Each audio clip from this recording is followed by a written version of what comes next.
Right and left and down.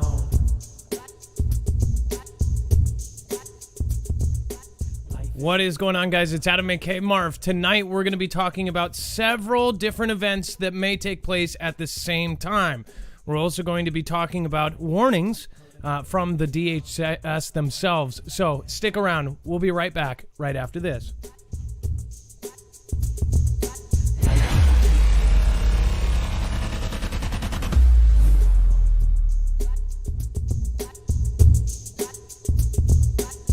Is a cheat code and I got it down. Upright, and left and down. Nothing in this show should be considered legal, medical, or financial advice. The views of the callers can differ considerably and do not necessarily reflect the opinions of myself, Dex, or anyone else with the show. You should always do your own research and consult with professionals. The internet is full of fake news, so please take everything with a grain of salt. With that out of the way, my name is Adam, aka Marf, and this is Marfoogle News. We have a lot to cover in a short amount of time, so I'm going to let you guys know you can always go and follow along on a second device on our website. In fact, it's very easy to navigate. You just go to this thumbnail, Mexico Goes Dark, Practice Makes Perfect, which, again, you'll understand here in a minute. But once you click here, Practice Makes Perfect, you will end up seeing that we have every single article, every single tweet, every single document, in the case of the DHS warning, will be available for you right here. So we don't just say something without backing it up. We make sure that you have the source for it, know where it comes from, and everything else. If you guys want to support the show, on the right side, you can do PayPal, VPN, all of the affiliates, and then, of course, if you want to use our Amazon link, if you're already using it every day, it would be nice if you used ours. Again, it doesn't cost you anything, and it helps the show. All right, and again, a lot of people say that they're not getting notifications. Make sure to sign up for ours. We will actually send you a push notification that will tell you exactly when we're live, not a warning of, 20 minutes or whatever. This will actually let you know exactly when we are live. Because, a lot of those platforms just don't get it out anymore, or at least on certain channels. All right, let's bring in Dex. Dex is my co-host. He'll also be running the phones tonight. Dex, are you there, and can we do a sound check? Hello, Adam. I am here, and hello, Foogle fam. So, okay, first off, we're going to be talking about this practice run story out of the Yucatan Times. It says massive power outage affects 10.3 million users throughout Mexico. It says the Federal Electricity Commission reported that the electricity cut that occurred in several cities in the country, mainly in Mexico City and the state of Mexico, affected 10.3 million users due to a low frequency throughout the national territory caused by outlets of power plants. It says the National Power Company, CFE, added that at 2:52 p.m., restoration of affected users began and is subject to the instructions of the National Energy Control Commission, or SENENCE, which must guarantee the security of the national electric system.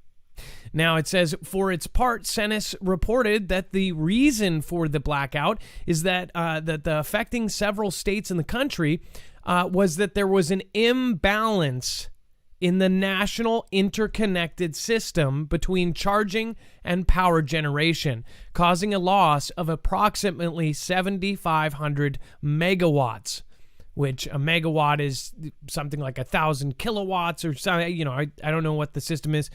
Sort of like, kilobits, megabits, gigabits. This is up there, so that's a lot of power.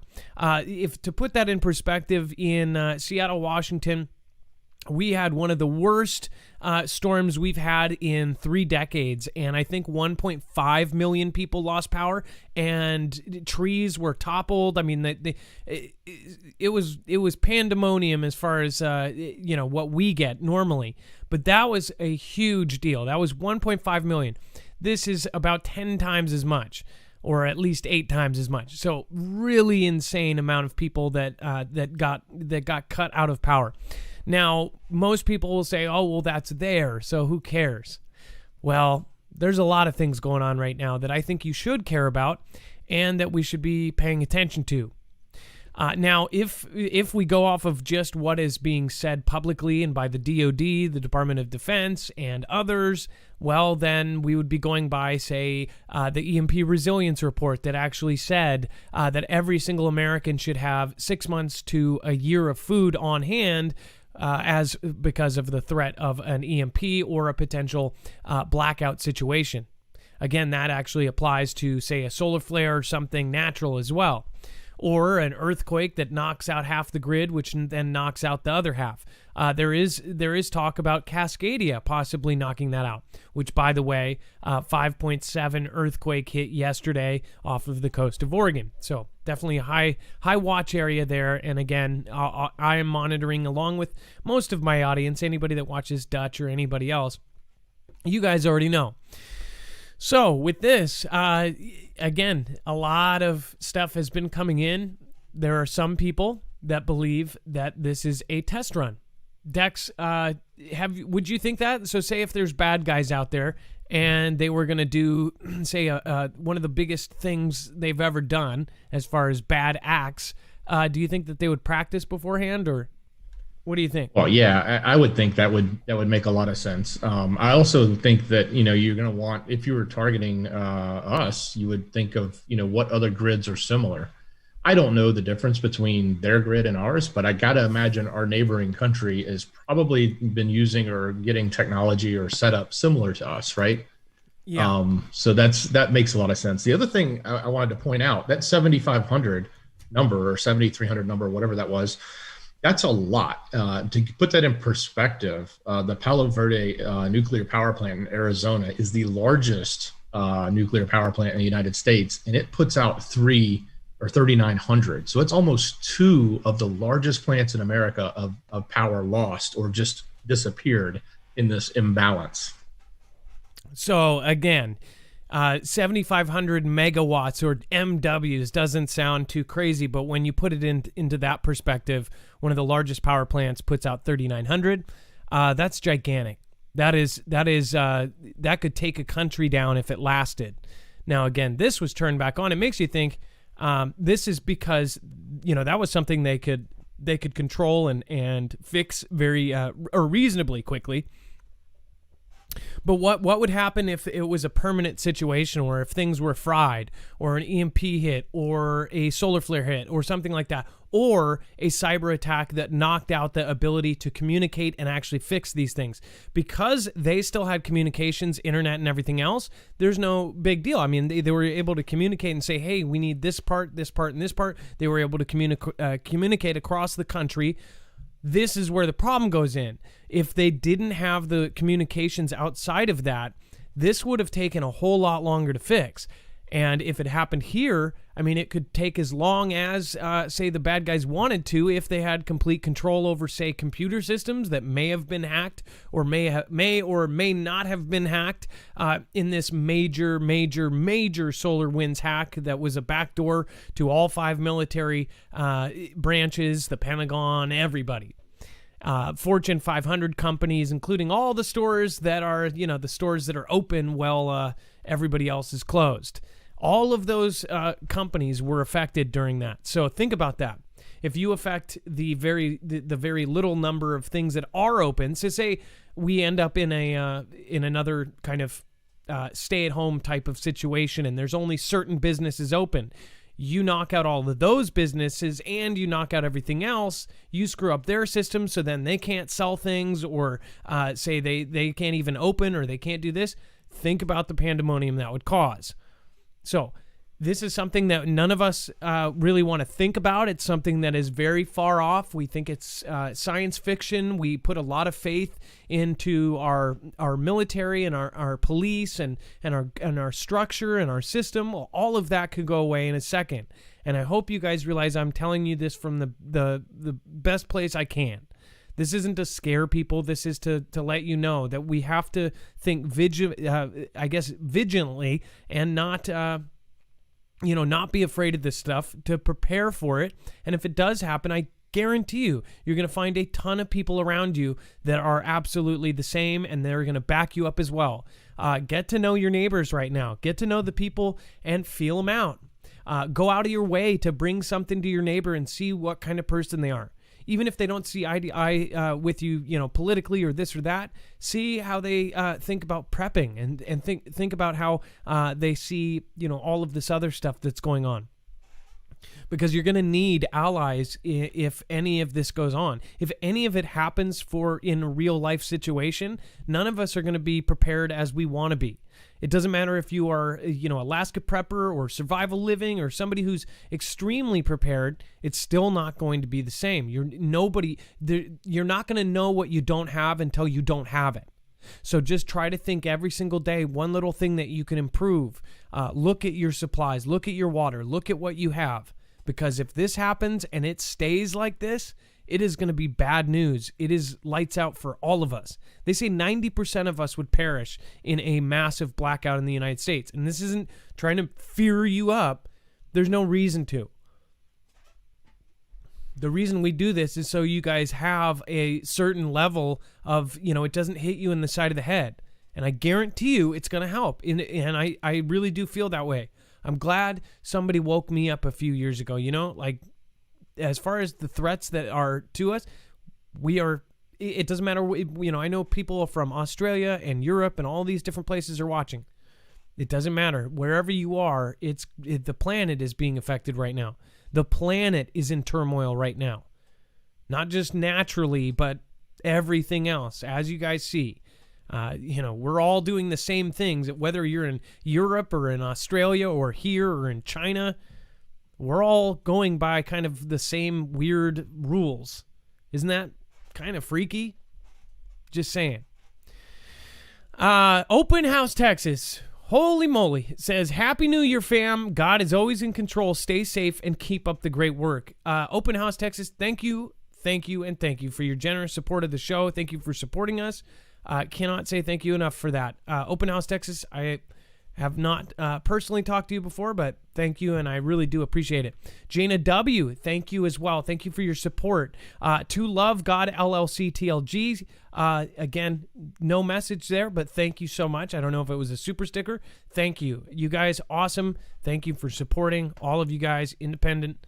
Right now, more than ever, please make sure to remember to press that like button and share and comment down below. What do you think about this? Do you think that this possibly could be a test run? What is your opinion on it? Or do you think that this is just some, typical accident? Let me know in the comments down below. If you're over on DLive, let me know in chat. All right, and then Trouble Cooper, I think I missed you last time, but I was going to call you out. Thank you so much for joining Patreon 2 days ago. Thank you so much. I appreciate that. Jen Lindquist, welcome to the Foogle fam. Cool Cajun, welcome to the Foogle fam. Thomas Reddick and Fly West, new Foogle fam members, thank you guys. And make sure, every new member, make sure to welcome them and let them know that they are completely awesome. Okay. And back to this. Thousands left without heat. Hot water in Colorado after vandals attack natural gas services. We've been seeing a lot of stories on this gas situation in many different places, having issues with explosions and all sorts of stuff. So I thought this was interesting. Dex, feel free to chime in too. It says local media reports have suggested that an ongoing bid to restore services to thousands of individuals living in the Aspen, Colorado community has encountered weather-related setbacks due to frigid temperatures and snowfall, which are expected to continue throughout Tuesday.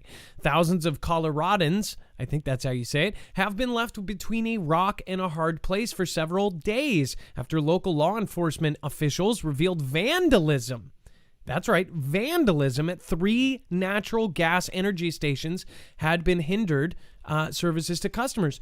Now, why do you think they use the word vandals? That's a curious question for you. This seems like why would vandals do something like this? And it sounds like it's more than one.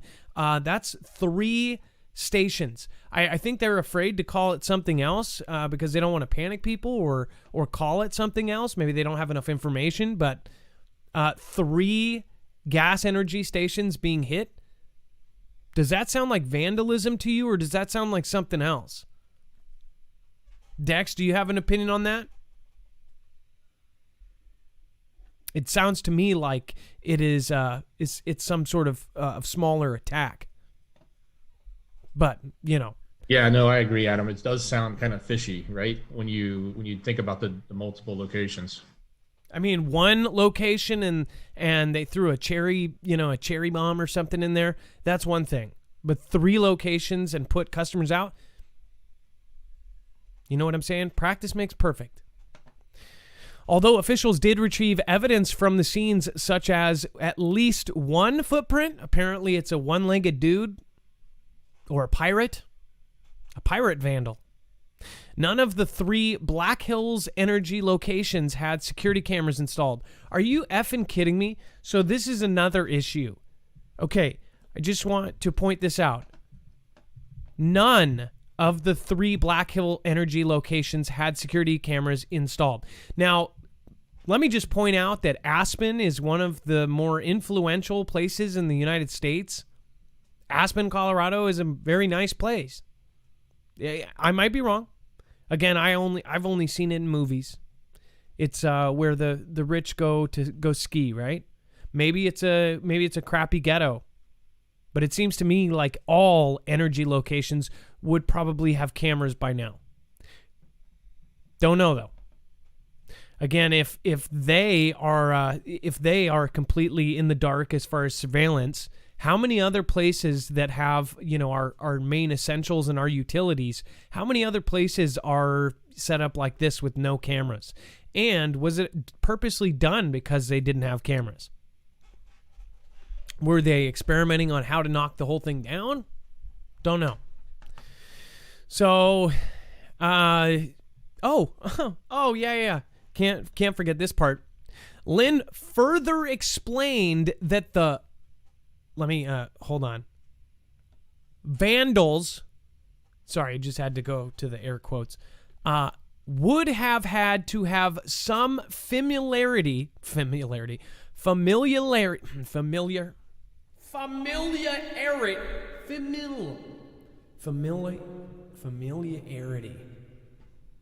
with Black Hills energy system in order to pull off the scheme, he added.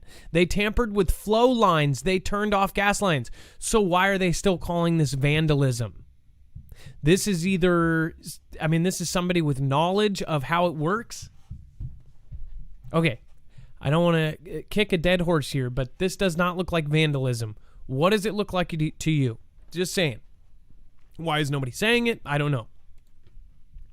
And then San Antonio coalition takes aim at electromagnetic threats.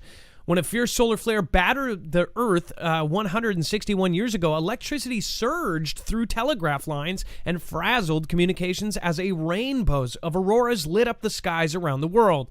Telegraph machines sparked fires, shocked operators, and kept transmitting after people unplugged their power supplies.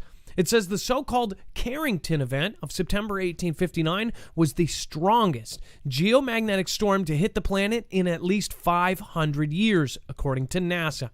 It says scientists agree that it's a matter of time before a similar storm hits Earth again. And it says with today's dependence on power and sophisticated electronics, society is more vulnerable to electromagnetic disturbances, whether from the sun or human-made high-altitude nuclear blasts.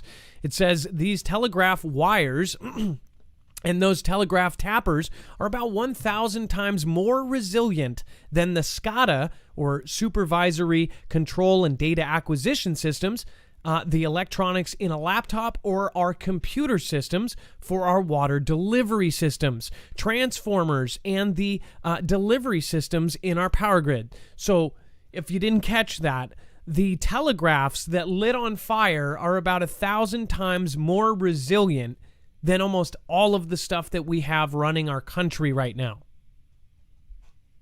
So it doesn't take a genius to really do the math on that. It says that was Steve Quast, a retired Air Force Lieutenant General and electromagnetic defense advocate. It says, quote, so it gives you a sense for the fact that Mother Nature could be as destructive as a determined enemy. It says San Antonio is at the forefront of the nation's electromagnetic defense research and response with a collaboration between the military joint base San Antonio, the city, CPS Energy, the University of Texas at San Antonio, Southwest Research Institute, and dozens of other agencies. It says the group is bolstering the resilience of San Antonio's infrastructure, which could help the community not only weather a catastrophe, but also make the city more attractive to businesses looking to relocate. It says we're pretty resilient with regard to lightning strikes and hurricanes and trees falling down, Quast said. That's built into the business model. But determined electromagnetic weapons or the sun's electromagnetic discharge, like a Carrington event, nobody has ever thought about that. It says the United States, he said, is not moving fast enough to protect against long-term power outages and other hardships created by these types of, quote, high-impact, low-frequency threats. In March 2019, the White House issued an executive order to coordinate national resilience to electromagnetic pulses. 2 months later, the Department of Defense designated GBSA as a test base. It says, quote, an electromagnetic pulse, EMP, has the potential to disrupt, degrade, and damage technology and critical infrastructure systems. The order states that EMPs can affect large geographic areas, disrupting elements critical to the nation's security and economic prosperity, and could adversely affect global commerce and stability. This is kind of a no-duh. Again, this is one of the biggest threats that a lot of these folks are now talking about behind closed doors, but it's not put out in the news every day. I don't understand why. And what really shocks me about this is the updated NERC and some of the reports that are coming out. Even after that executive order, they're trying to move as fast as they can, but they're nowhere near where they need to be. And we have a huge window. And again, during that window, the sooner they act, the more damage they will do. And they know this. The executive order was public. So all of our enemies or anybody bad, these bad actors, they know that we're closing the window on it by using things like EMP Shield, by companies like that. So this is what I've stressed for a long time now. And I hope that people understand that this is not something that you need to just scoff and say, that's in a movie. This is more realistic than almost all of those other catastrophe movies. This earthquake, and people ask all the time, they say, Adam, what is the scariest thing that you think that could happen realistically? Cascadia subduction zone would tear up half the country. 21 states are preparing. I think that a meteor hitting and an EMP, which is not at the top of most people's list. People say everything else, civil this, civil that. But I think they're all kind of paired up together. This is why we've paired up with EMP Shield for so long. So, again, you guys know we have been pushing these for 2 years for good reason, and we believe that they will end up saving lives one day. Again, if this does happen, this is the same company that resilience report and the government has now contracted. These guys are part of DOD, DHS, and now officially on the DEMSO team helping protect the Texas grid. These guys are legit. This is Keystone military tested technology. It's not just a surge protector. It literally protects against all three phases, E1, E2, and E3 phases of an EMP. If you guys don't have this, or if you don't want to go through us, go through somebody else or go around us. Go through a different creator. If you go through us, we actually get a commission on it, and you get $50 off on each device. If you don't want to do that, you can get a similar discount from somebody else, but get it, because there's only so many signs that people need, and I just don't understand why people don't understand how serious this is. Because guess what? People that don't protect themselves, and if we all had this, I think that the power companies I think they should sign a bill and have this kind of device in all of our homes. If you buy a home, they say, okay, well, under state law, they require you to have some sort of EMP protection. That's what it should be, but it's not. From now on, that's what they should be doing. They should pass a law. I hope T-Man does something along those lines. But again, this is an awesome company. It's 100% American made. They are now building several places to actually build more of these because, again, this started off as a smaller company, and now after the contracts, they keep getting bigger and bigger, but they're still selling to civilians. So I highly recommend it. Again, veteran-owned business. marfooglenews.com/EMP. All right, we're going to go to the callers. Real quick. Yeah, just real quick.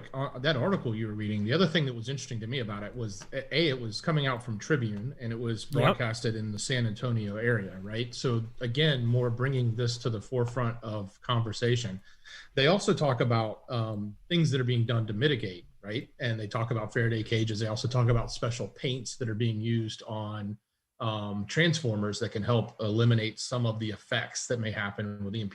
The other thing, and this, I swear, I just saw this, so this article is really long. You guys can go read it. There's a lot of information in it. They even talked about EMP Shield. So here is another validator of that technology in the space, saying, hey, it's not just us telling you that it works. There's a lot of other valid, credible sources out there that are saying these are tools that actually work.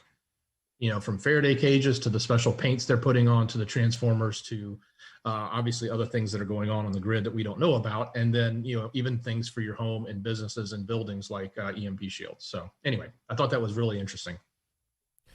And again, this is our suggestion, and we've told you why. We've shown you the NERC reports that the Department of Energy basically had over 500 events, similar to what just happened in Colorado, only regarding the grids, and they reported 2. At that time that we reported, the second time out of 7 or 8 years, the second one just became public, and that was only because it leaked. So 2 out of over 500 were talked about.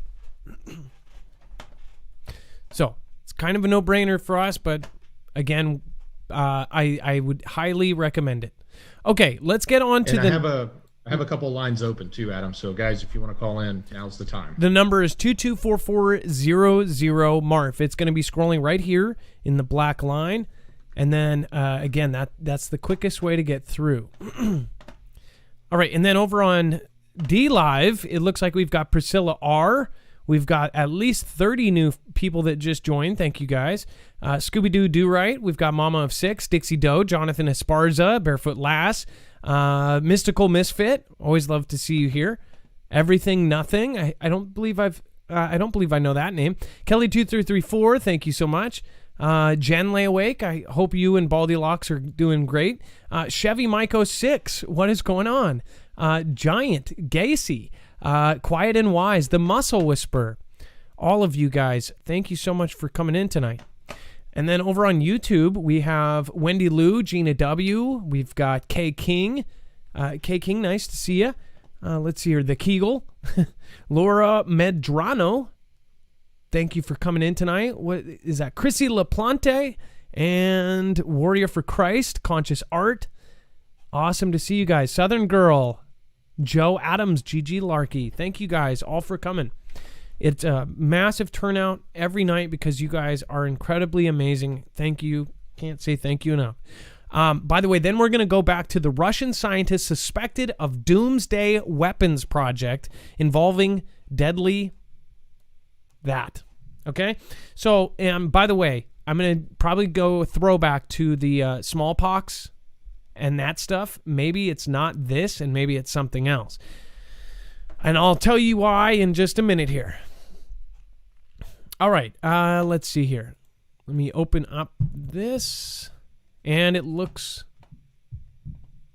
like we're gonna have to get our caller just dropped. So again, if you guys want to call in, it's a normal night, so it doesn't have to be sighting related. The number is 224400-MARF. And it looks like Dex is trying to get them back. So thank you, Dex. And then we've got Brian Knight, one on B, Dolores Hussey, people on a fixed income like seniors.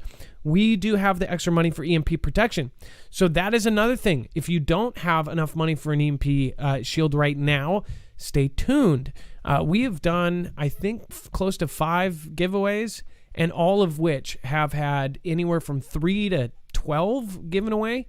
So again, just stay tuned. We understand that as well, and that's why we keep asking EMP Shield to do giveaways. Gemini Rose, Ruth Opp, Russ Lewis, Jeff, how are you doing? Franny Allen, nice to see you again. Has the V seen for the smallpox? Yes, they spent $2.8 billion, or at least allocated $2.8 billion towards something that was eradicated in the 80s. Why? That's a good question. We'll go back to that in just a second here. And it looks like that. So we'll head over to the article until we can get them back on. The number to call is 224-400 Marf. Don't be embarrassed. Call in right now if you want to get in. Russian scientists suspected of doomsday weapons project involving deadly Ebola virus. It says Russian scientists are suspected of, quote, doomsday weapons project involving the Ebola. It says a unit of Moscow's FSB spy agency linked to the Salisbury Novichok poisonings is thought to be behind the program codenamed Toledo. Before we move on, I just want to state, I forgot to get this in here tonight. I did do a YouTube story on it. The billionaire, one of the producers and people behind Netflix, was found and poisoned. Is that not a freaky thing, considering all of the controversy about the kind of films that they were doing and the kind of stuff that they've been, everybody said, Netflix, and then all of a sudden one of the billionaires behind it not only gets offed, but gets offed by poisoning. Now, sorry to ask questions about that again. It's like nowadays, if something like that happens, you're supposed to just go, oh, don't ask questions about it. If you ask questions about it, then you're kooky. Well, I think we're all kooky.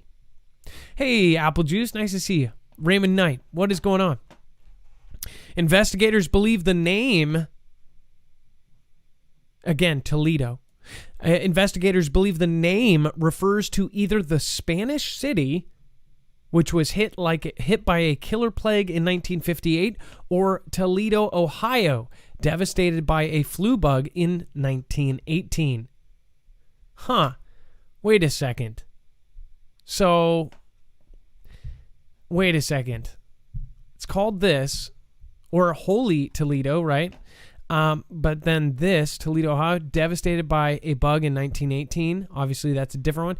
Or is this what's going on right now? That would be weird if they said, oh, actually, this is something that is already happening.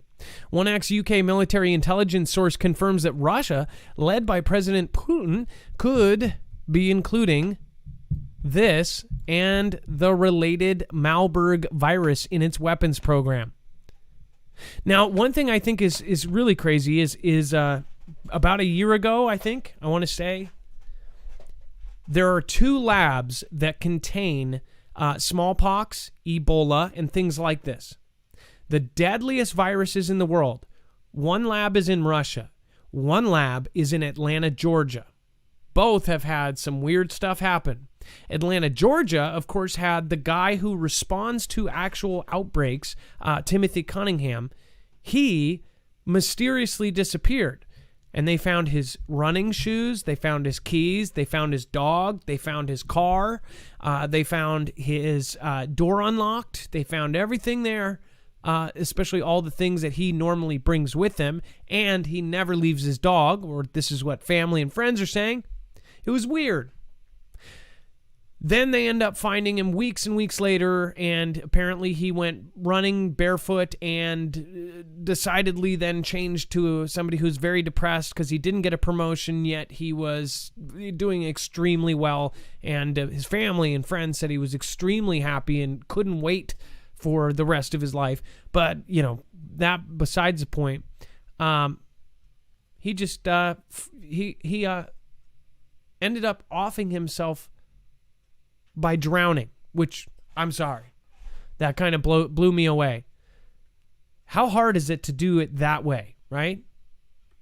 Just saying. I guess if you tied a brick to your foot or something and did a knot that you don't know how to untie, otherwise it's kind of natural to, undo it or last second go, what am I doing? It's like a natural reflex. But just put that away. That's the one place with all of these different deadly things. The other place ends up getting an explosion. So just to show you, and by the way, this is within 2 weeks of the U.S. all of a sudden allocating $2.8 billion towards a V for something that was eradicated in the 80s. So let me show you. And again, some of you that watch every night, you're like, oh, I already know this. I watch your show. I know all about it. You guys are awesome. Containing Ebola. Watch this. Gas explosion at Russian lab that holds Ebola, smallpox samples, smallpox virus, a serious, highly contagious, and sometimes fatal infectious disease. A gas explosion. See where this keeps coming into it? Explosion has sparked a fire at a Russian bioweapons facility, which stores viruses including Ebola, smallpox, and anthrax. Now, remember, this was, let's check the date on this. Just watch this. You're going to go, what? This is nuts. Okay, so this was September 17, 2019. So remember that day. An explosion at one of the only two places that have this. Okay? Just remember these three things, right? There's only two places in the world that the W, that the H, that the O actually let have these things. So then watch this. So then you go to this.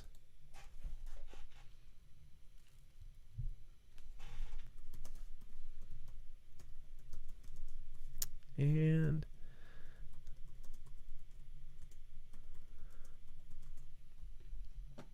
check this out. The Strategic National Stockpile has stockpiled enough to every person in the United States in a smallpox emergency. The SNS will coordinate with the medical countermeasures coordinator and the preparedness office. Now, this is pretty crazy. Check this out. $2.8 billion. Now, remember, that was eradicated in 1980. Now, check it out. It was first 170 million and then $2.8 billion. Right? Look at the date on this. September 3, 2019. Just 2 weeks before. Weird? Nah.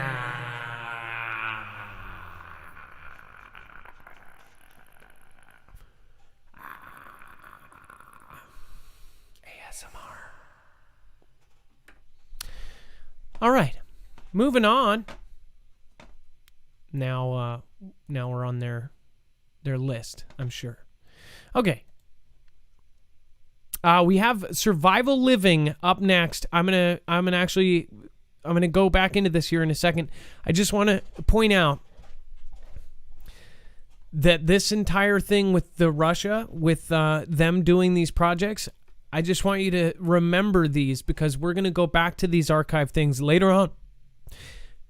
It seems to me like there's a lot of very obvious things being pointed out to us, and we so quickly forget. There's 50 stories.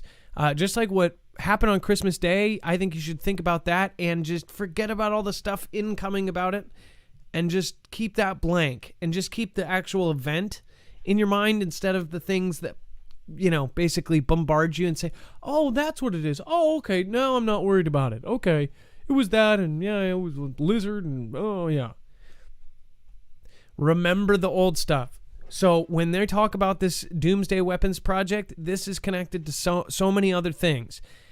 As far as Novichok and all of this other stuff, this looks like it's a setup for something else. And it looks like it is the Ganda. You know what I'm saying? And it's not the Uganda, it's the prop. The propa. That's what I'm saying. Toledo, this sounds like something weird is going on. Something big is on the horizon. Read the rest at marfooglenews.com. Again, really creepy stuff. And just reminds me of the UK stuff that was going on too. This isn't the end. Look at 201 and realize that we are not even a tenth of the way through some of this crazy stuff. That's what I think. Okay, let's get Survival Living on the phone, and then we'll talk about NATO scrambling 350 times for Russian jets in 2020. That's a lot. That's pretty much every day. Survival Living, a.k.a. Central Florida Prepper, what is going on? Hey, Adam, how's it going, man? Doing good. So, obviously, there's been a lot talked about lately. I saw you at the stream earlier today, the Kate stream. Thank you for popping in. What is going on with you? Oh, not much. I wanted to hit real fast on the CMEs and EMPs. All right, perfect. When we had that great conjunction thing with the planets, all right, I'm not a smart man. I'm very low educated on some things. But when that was going on, I had somebody come to my live stream and said something about it. I'm like, well, I'm just going to prep like I usually prep on everything else. You know, we try to prepare for as much as possible. And most of our preps go hand in hand with every type of scenario. Well, that night, well, actually early morning, a little after 4 a.m., something hit my solar system. All right. Now, we have EMP Shield. We have EMP Shield for our truck. We actually purchased that through you and EMP Shield last Christmas, I believe it was. And later we got into the affiliate program with them and got them for solar and stuff. Something went through our solar system, hit our EMP Shield, and tripped out not one, but two of our charge controllers at the exact same time and knocked them both into safe mode. So something pulled at 4 a.m. in the morning through our atmosphere and hit our panels. Now, our panels are safe. Everything's fine. It all went to a safe mode position. But I was really concerned considering if we didn't have that safeguard in place, would we have fried something? I mean, charge controllers, those are your front lines right there. Those get knocked out right off the bat if something runs through that system.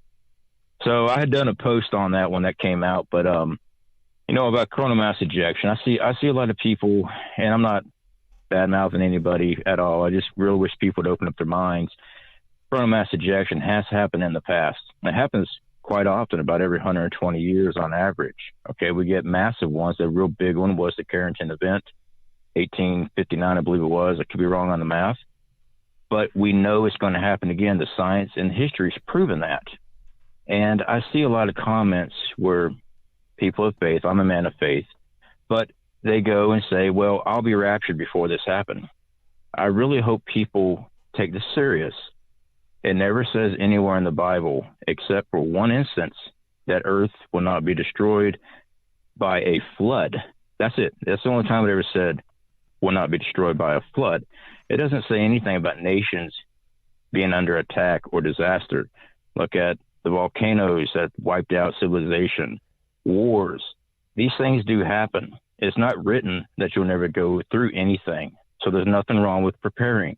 Preparing is insurance. We have smarts about us for a reason. So hopefully people will understand that you do need to prepare for things. You just can't sit there and go, oh, well, I'll be okay. I mean, if you want to fight the argument, Noah was the greatest prepper of all times. So, you know, I mean, there's a lot of stuff going on with that. And with these EMPs, the stories on these things, guys, I get all the time, well, EMP Shield, it won't work against an EMP. Actually, they have the studies, they have the testings, they have the backing to all this stuff right on their website. You can actually watch videos where they're doing EMP tests on equipment and EMP Shield equipment tests. Just take a look at it. I don't know where people said that in the beginning. It's because there's an idea. I believe it was because there was products maybe that came out before EMP Shield or something. I don't know. I got that in the very beginning too. Now they really can't say anything because the DHS, the DOD, all of these it's how they're preparing. So it's kind of stupid for us to go, yep. Oh, they're doing it, but yeah. Who is that, by the way? Like, who is saying that? Yeah. They're telling us to not be prepared, Yeah, and they're saying, exactly. no, this doesn't work. The military's preparing with this same product, but you shouldn't. No, you shouldn't have that. It seems almost too well placed. Like, who is saying that?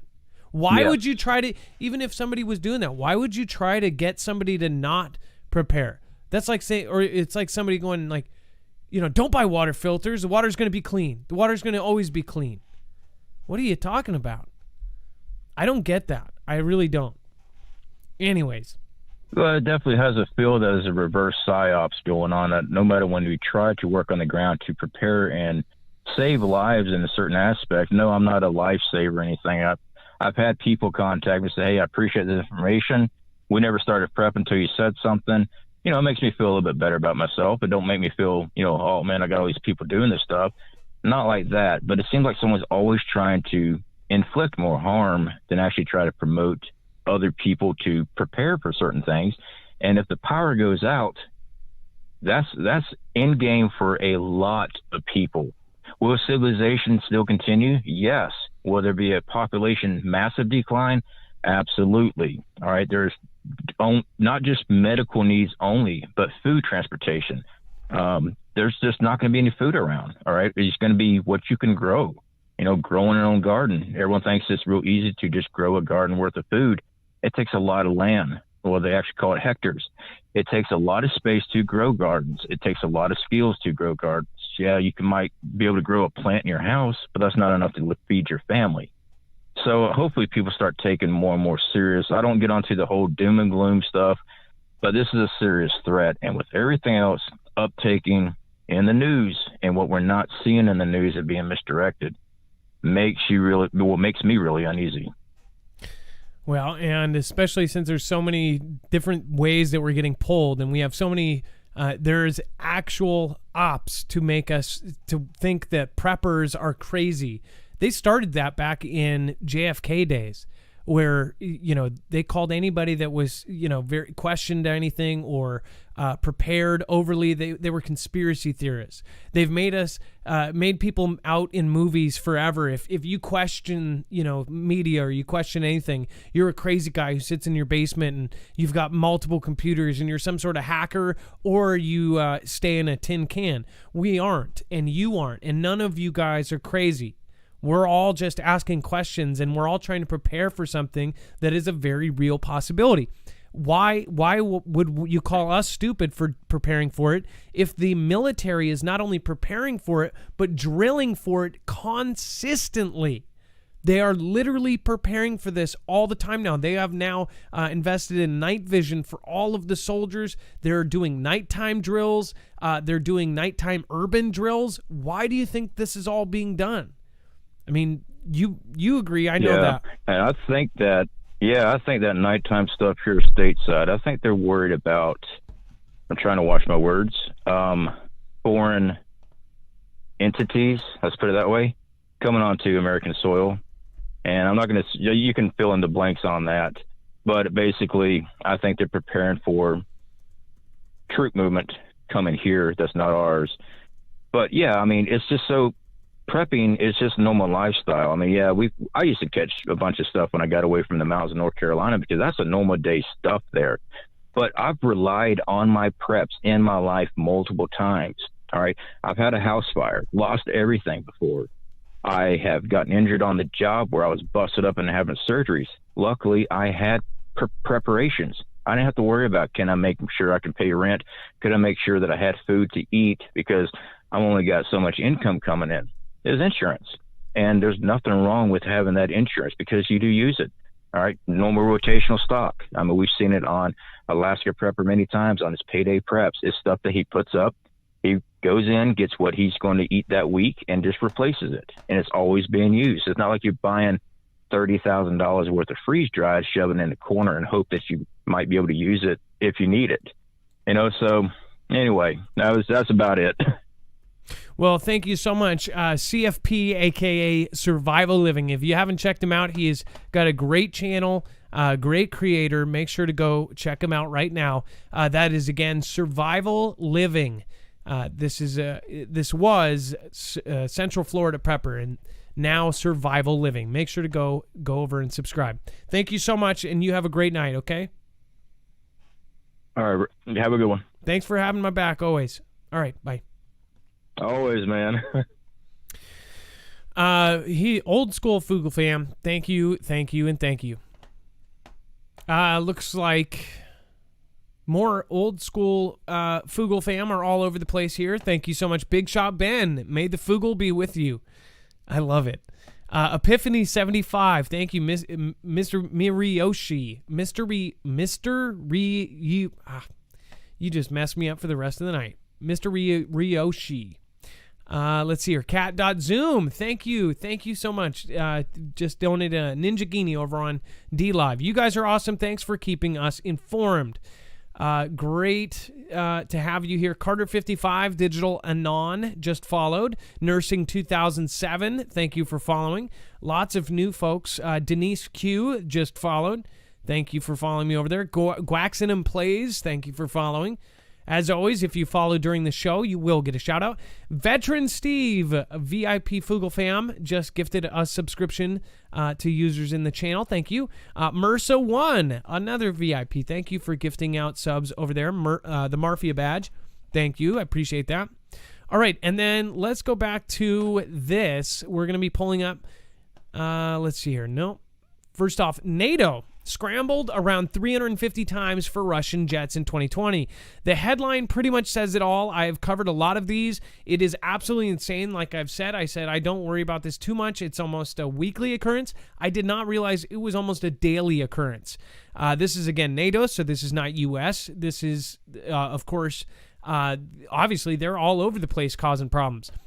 It says that they have actually been scrambled 350 times. So almost every single day or multiple times in a day, in some cases, have been scrambled because they are all over the place. And spy planes is a big part of that.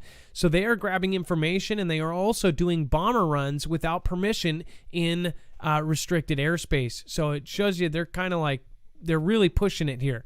And they're not the only ones. China has the same. There was a statistic there that China has done it possibly more, but a lot of the data has actually been scrambled. Apparently somebody somehow one of the studies that covered how many times China was done apparently was part of some of the solar wind stuff and was wiped. That's what I heard, at least. I think that's crazy. What's going on here? If you want to read the original, you can go to marfooglenews.com.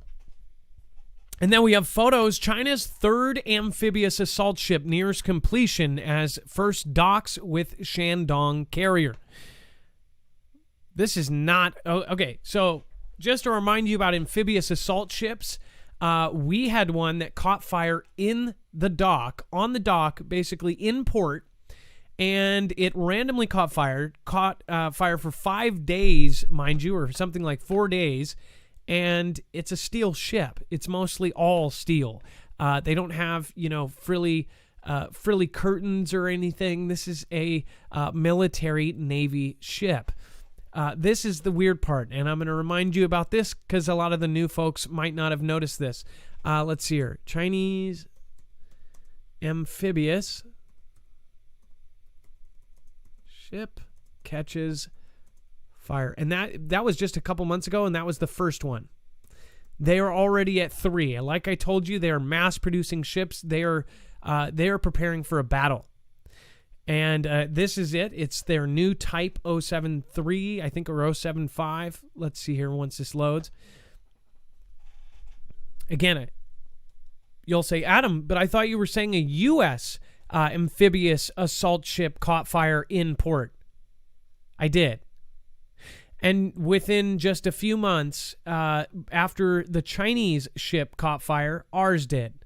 And just happens to be an amphibious assault ship. The same kind right over here where ships can actually go out of it. Personnel carriers can actually exit this. So this is kind of like it's a carrier, but it's also kind of like a boat carrier too, because they can launch boats out of it. They can launch, those, U-boats that drop down and soldiers come out. This is what I'm talking about. So again, China's first big deck amphibious assault ship. That was in April 11th, 2020.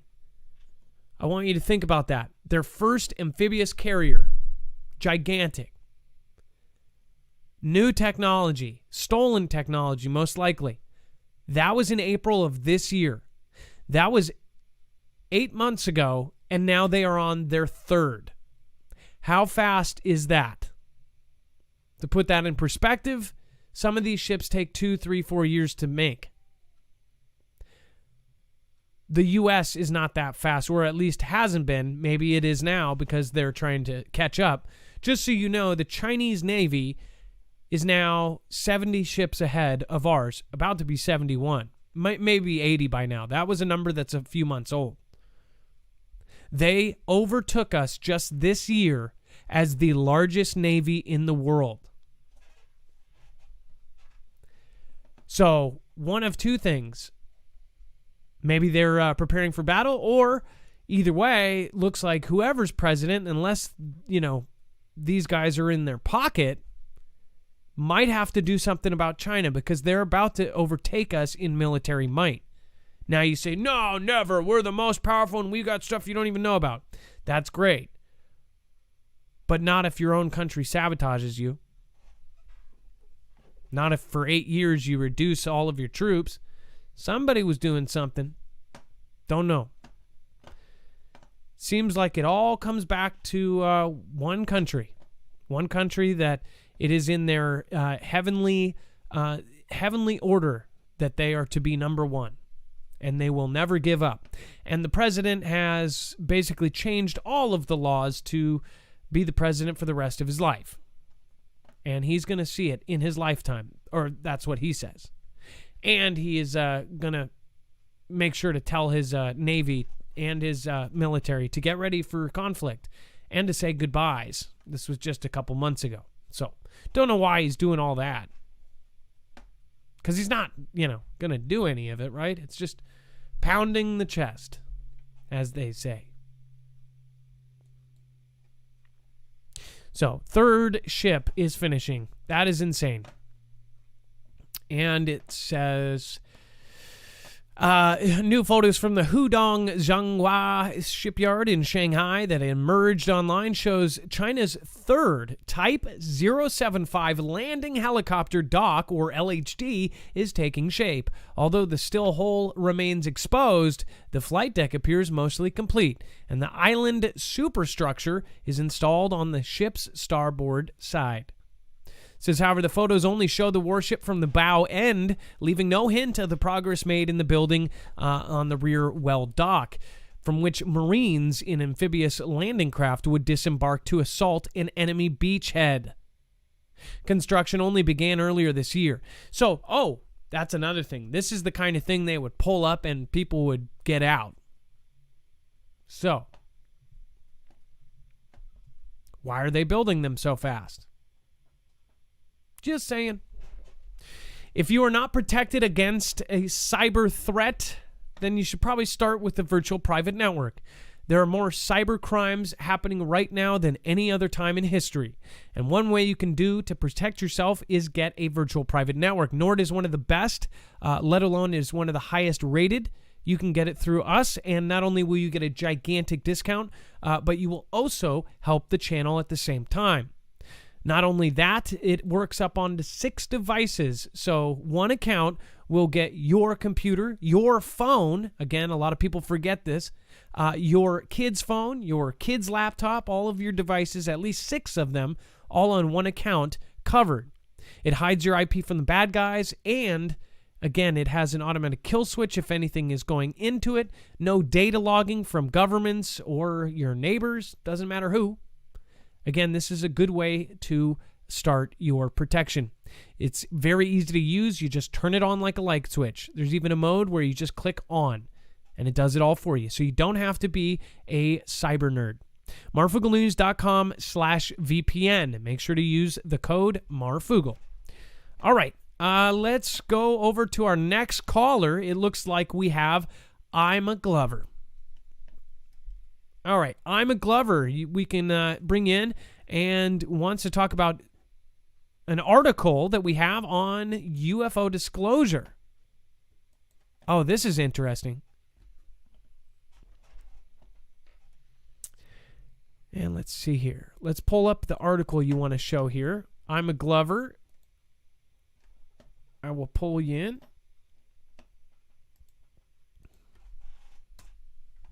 And Adam, I'm trying to get I'm a Glover on. Hang on one second. Okay, no problem. In the meantime, thank you, Quantum Cat. Thank you for the ice cream. I appreciate that. Hey, I'm a Glover. You are live on Marfoogle News. Adam, a.k.a. Marf. How you doing, buddy? All right, I'm great. So, obviously, I saw you earlier today too, I believe, in a chat. Thank you for popping by. Anyways, so yeah, you did. Yeah, we said hello, and I wanted to tell you off the top that Kate Awakening told me to give you her regard. She didn't see you in chat. Oh, that must have been really hard to do. She read every comment around it, and about 3,000 people said our name. That unbelievable. Well, anyways, either way, so there's an actual 180-day kind of limit to them telling about UFOs. That's pretty incredible. Yeah. So this looks like a new article here, a couple hours old, that referred to the omnibus bill that snuck into a clock starting with some declassification with 178 days remaining. So let me, in fact, I'm a Glover. Let me read this real quick. If the U.S. Senate gets the executive branch to agree, the director of the National Intelligence, along with the Department of Defense and other government agencies, now have 178 days to reveal what they know about UFOs to the U.S. Senate. That deadline was triggered by President T-Man signing the $2.3 trillion COVID-19 relief and government funding bill on Sunday. Attached to the bill was, quote, a committee comment from the Senate Intelligence Committee. It says the committee supports efforts of the Unidentified Aerial Phenomenon Task Force at the Office of Naval Intelligence to standardize collection and reporting on unidentified aerial phenomenon, any links that they have adversarial foreign governments, and the threat they pose to U.S. military assets and installations. So I don't know if you caught that part, I'm a Glover, but it says, and any links they have to adversarial foreign governments. That's kind of a weird part to put in there. Did you see that? Yeah. Looks like Marfoogle is head of that Senate Intelligence Committee, and that basically the bill triggered this clock to start. Yeah, that's just this is pretty crazy. So we're talking about half a year, and we might have a whole bunch of mess. But who knows what's going to happen before that? That even puts another deadline. Like, what is going to happen in the next month? What's going to happen in the next couple weeks? What's going to happen in the next week? It's the 29th. Right. Yeah, what's happened this entire year? Yeah, I thought about that, and, what they could touch on would be obviously a restricted declassification, but it's very interesting to think about what type of technologies and cosmic life and flying objects and whatever information that, may be tried to get pulled out of that. So I found it very intriguing, and I wanted to call in and share it with you in the Marfoogle fam. Well, it's an incredible article. What we're going to do, I'm a Glover, we're going to make this available on the website so everybody can reach it and see it. Great suggestion. Thank you so much, I'm a Glover, and thank you for passing on the message. I appreciate that. You got it. All right, I'm a Glover. Have a great night. Be safe, be prepared, and Marf out. All right, Moody Mom, what in the what? Just did a ninjet over on D-Live. Thank you, and thank you. I believe you are number 22 on the ninjet list this year. So that will restart in 2021. Thank you so much. We are now almost at New Year's Eve tomorrow. That's crazy. Or no, actually 2 more days. Thank you, and thank you. Moody Mom, you will actually be placed on a special piece of art. So That is incredibly exciting. Thank you, Moody Mom. Thank you for supporting independent. And, all right. Speaking of which, let's see here. And then Dex, if you can we, what's the update on both platforms? How many people do we have watching total? Let's see here. Hey, Adam, it looks like we have about 28 on DLive, and I can get you an update on YouTube in just a moment.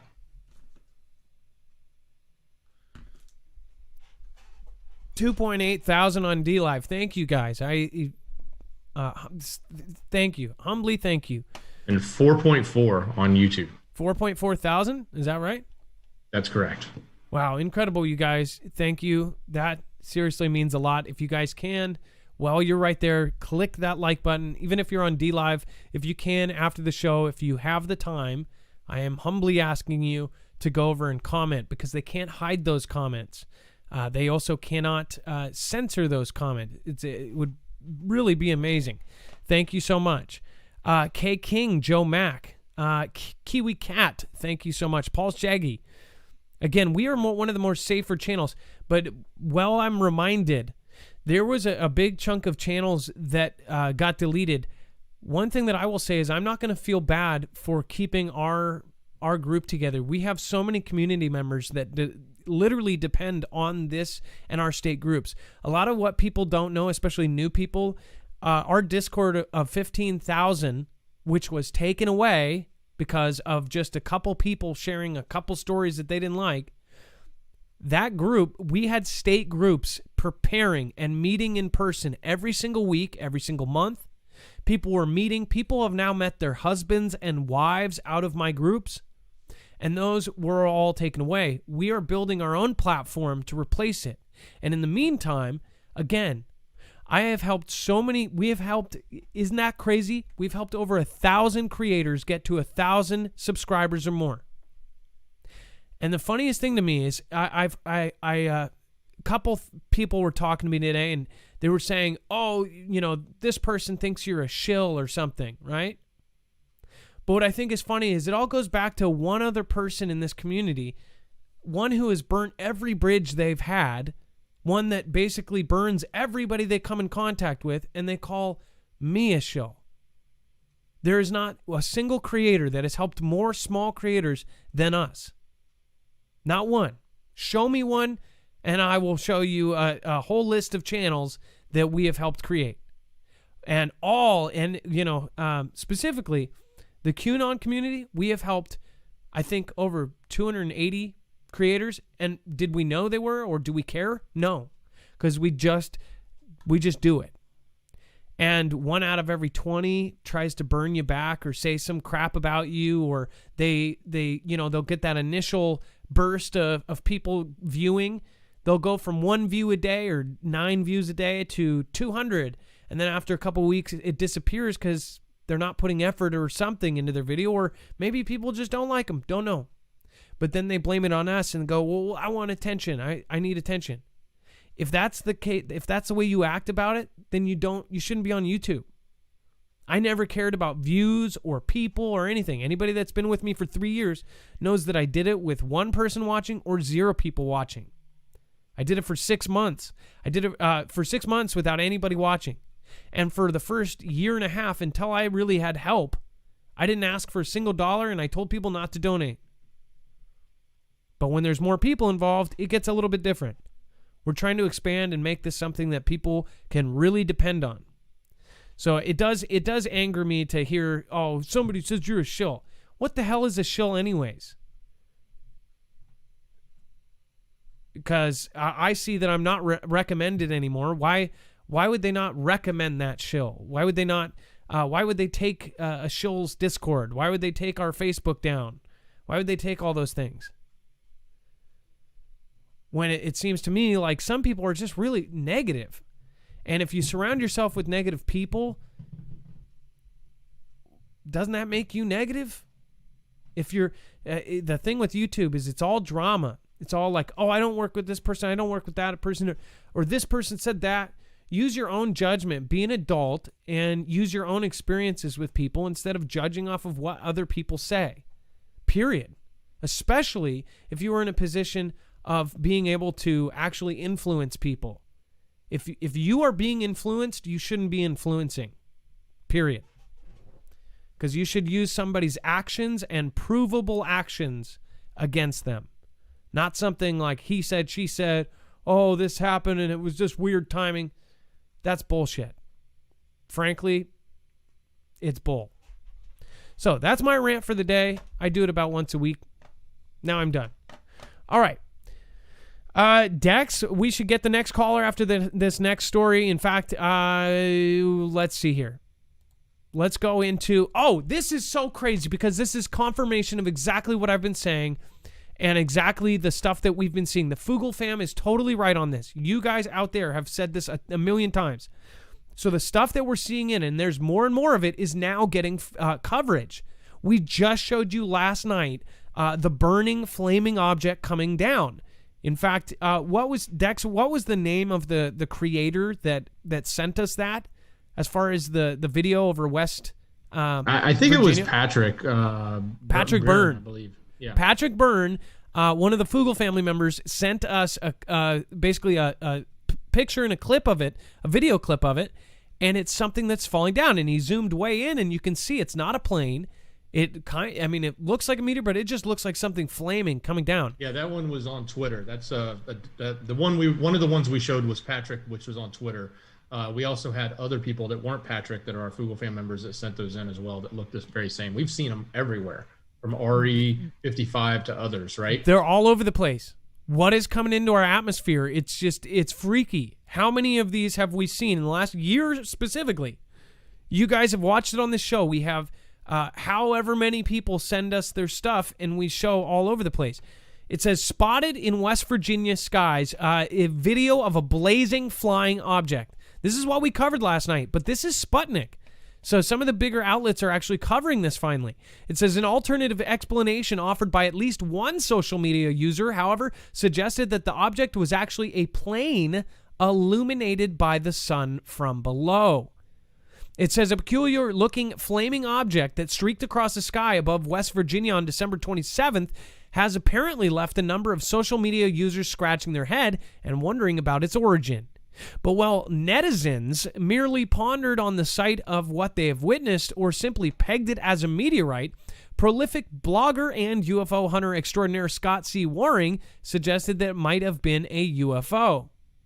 It says insisting that, quote, no impact from a meteor was recorded, found, or reported at the time. Waring claimed that the suspected alien craft was actually, quote, limping back to the closest alien base with an extremely damaged ship. Now, this actually looks like the same video that we played last night. I don't know if it is. But again, this is the exact, the burn. I don't know if Sputnik is covering what we just did last night. But again, this is pretty flippin' crazy.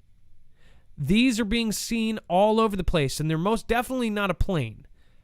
I don't know. It's a strange-looking meteorite, unless it's one of these diamond-encrusted meteorites that they keep talking about. I don't know. It's very weird. Mama of 6 says it would have been a huge meteor. Exactly. If we saw that, I would be running. I would be trying to find a cement wall. That is exactly what I saw in Idaho. Another thing, people heard a lot of sonic booms. Last night on the show, there was a boom. We ended up finding out that was a second video playing. But on top of that, I will say, we put up a lot of stuff together because people physically heard it outside their homes. And we had to basically separate who was basically telling us, hey, we heard the boom on your show, and hey, we heard it in real life. Certain people heard it in Texas. People heard it in Pennsylvania, in New York, in Ohio. Certain people heard it in Canada. There was some sort of sonic boom yesterday, and it was completely separate from what was going on with the show. People are hearing sonic booms all the time now. The news is now covering these huge bright flashes, even in the daylight. If you saw just last week or a week and a half ago, New York lit up like it was just absolutely white. Daytime thing, it lit up from Canada to New York. These are all coming in and people are denying it. All of this is happening at once. This is basically biblical. I mean, it's almost hard not to look at the Bible and go, what is going on here? Go, well, today it's a meteor and the next day it's an earthquake. Yeah, I think it's all of them. And I hate to sound crazy, but it's all happening at the same time. And yeah, everybody that says it, it's like, oh, you were just talking about earthquakes. Now you're talking about solar flares and this and that. All of it's happening. Signs in the stars, earthquakes in various places. Look at all of the stuff that's happening. Plagues, famines, droughts. It's all happening at once.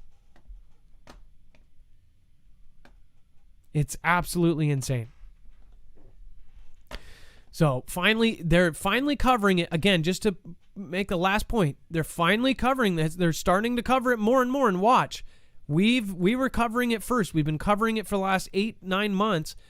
Specifically, these flaming objects that it's like it's clearly too slow to. I mean, I think it's too slow to be a meteorite.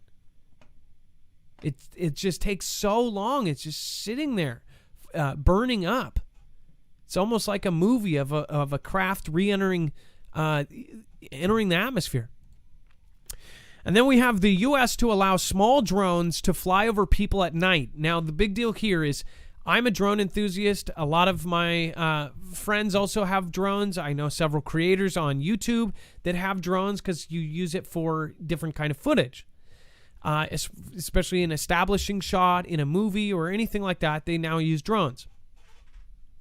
If you just do it as a hobby, people, of course, have realized that the rules are changing very rapidly. But here's one of the rule changes that's really going to affect drone enthusiasts, drone hobbyists, and drone filmmakers.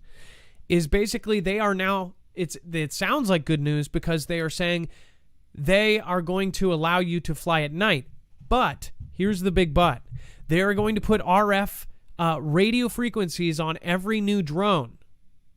And if you don't have it, you can't fly at night. But also, they're going to start requiring this on every drone.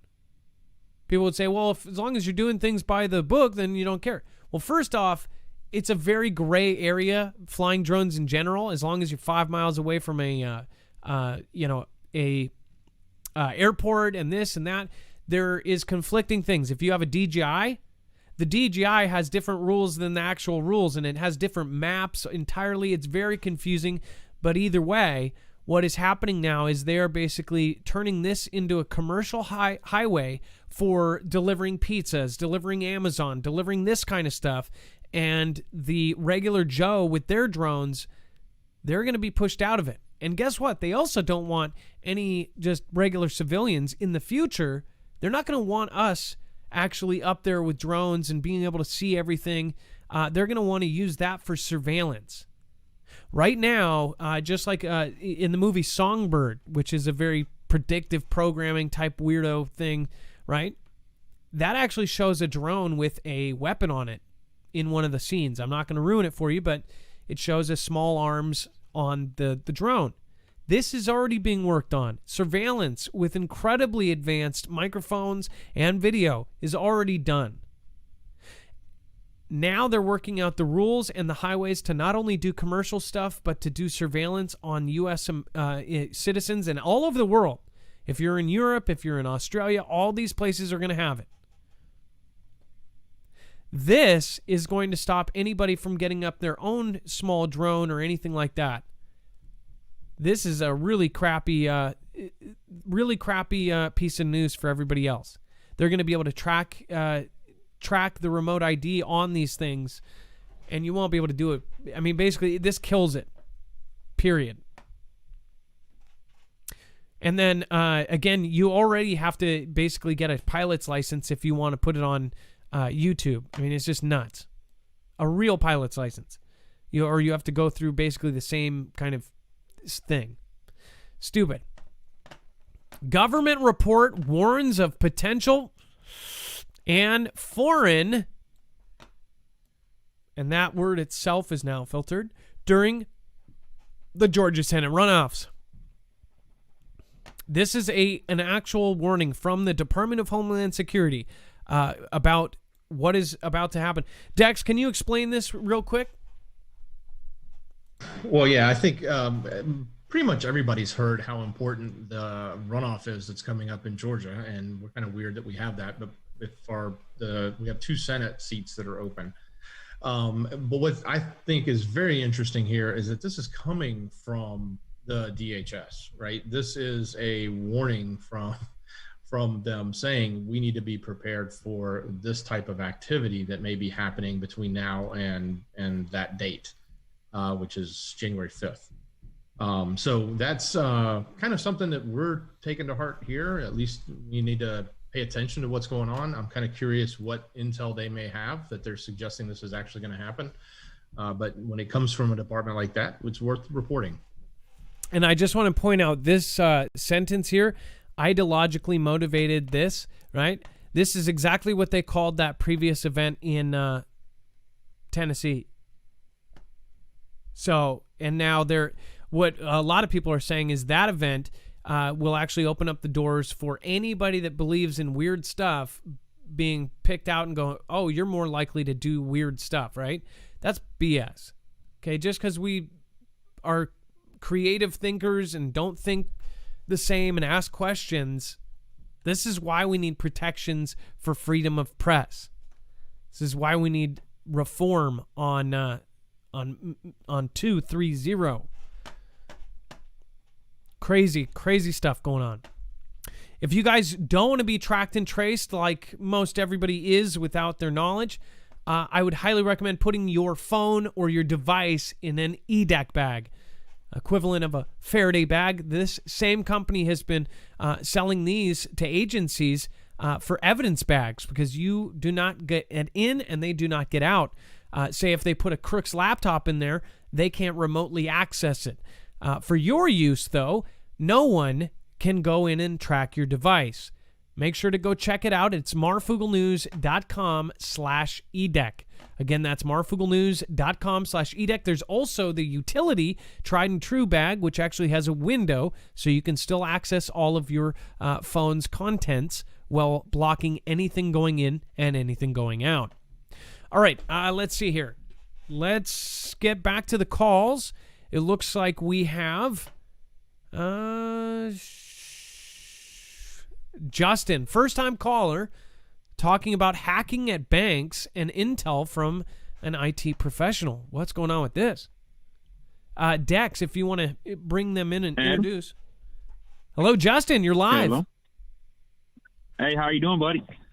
So Good. I So listen to your show every night, or every time it's on, pretty much, and I love listening to your show. But I've been meaning to call for 2 months now. I've had this guy that I did some siding. I installed some siding for him, and he was a pretty wealthy guy living on a lake right outside of Detroit. And I finished up the job, and me and my buddy, he asked if we wanted to go drive his Ferrari and his Porsche 911. So we obviously do that.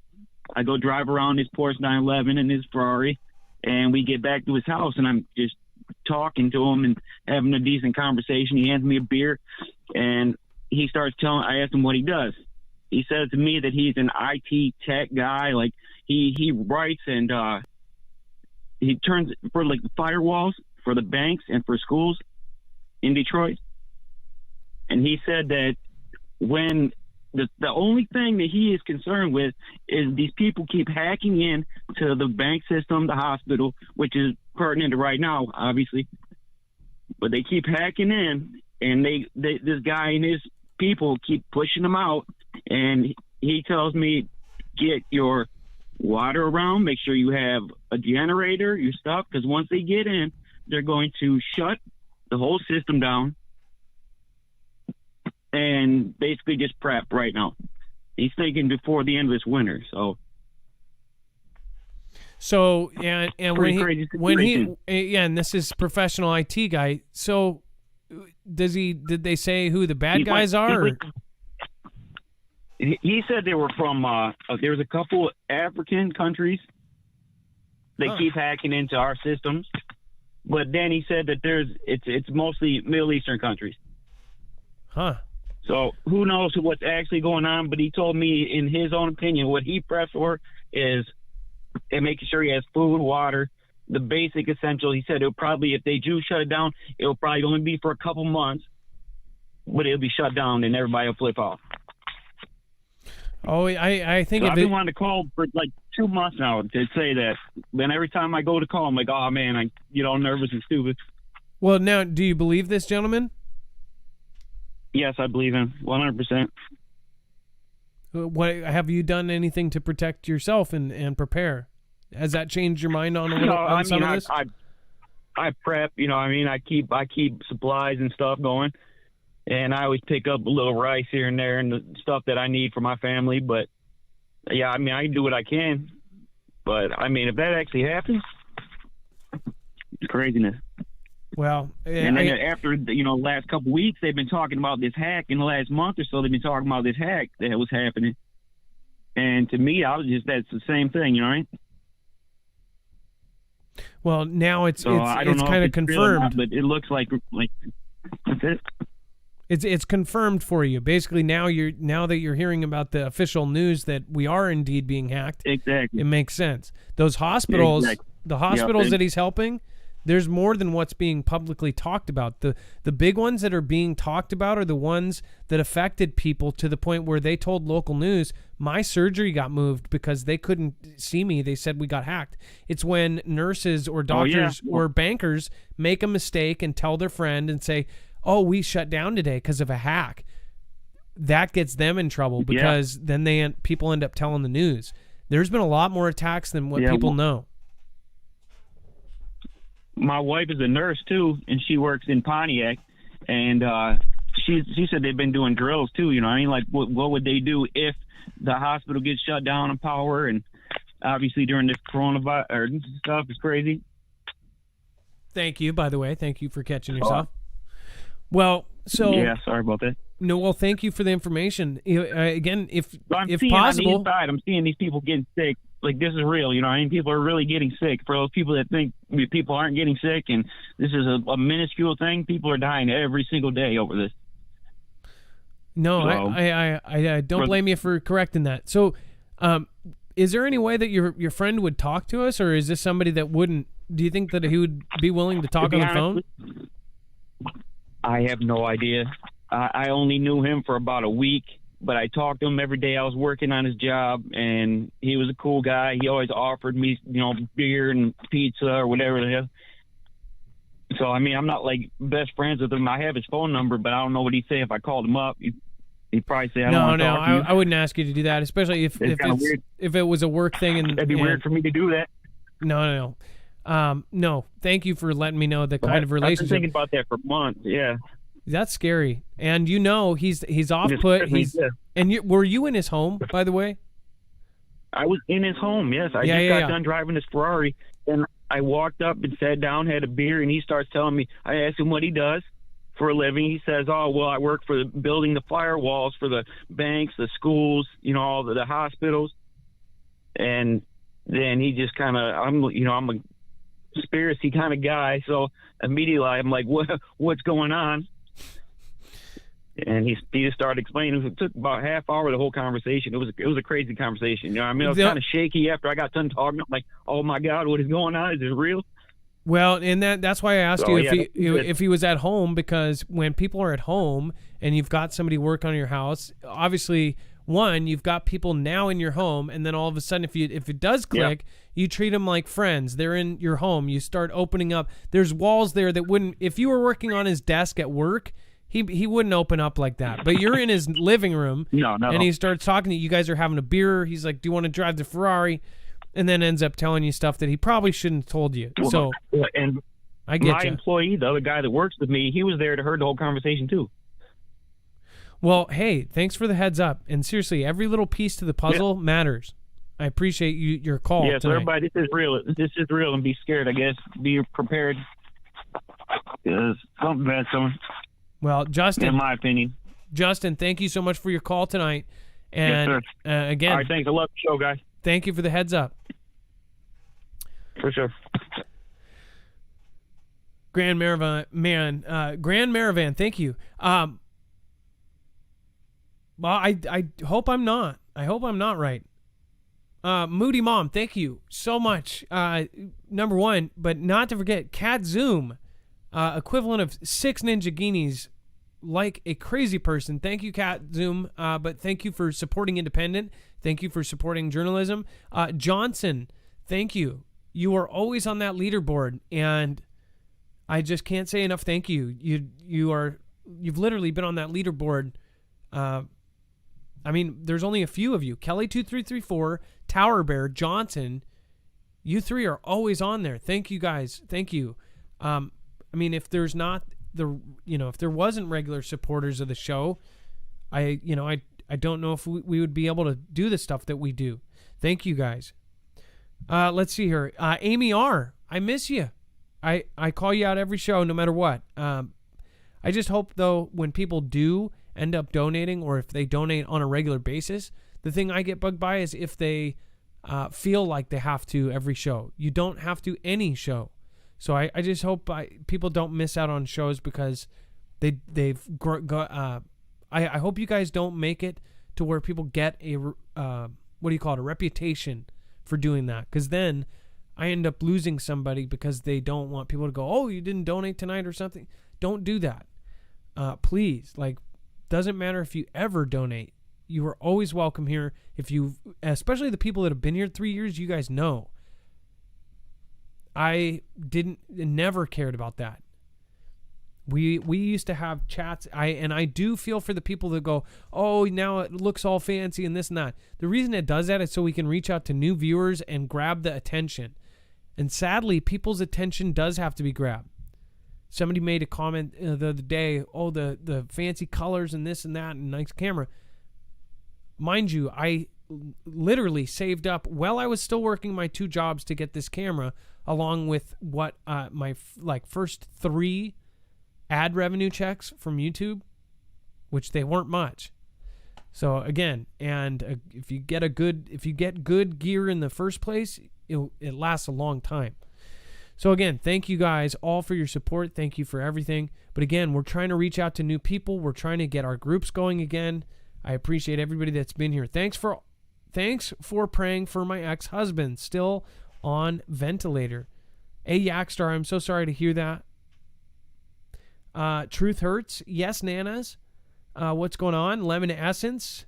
Barefoot Lass is here tonight. 1 Adam 12. I love that name. Let's see here. Plumber Bill. Let's see. And not because it's got my name in it. Just because 1 Adam 12 reminds me of Get Smart. I think 1 Adam 12 was its own show, wasn't it?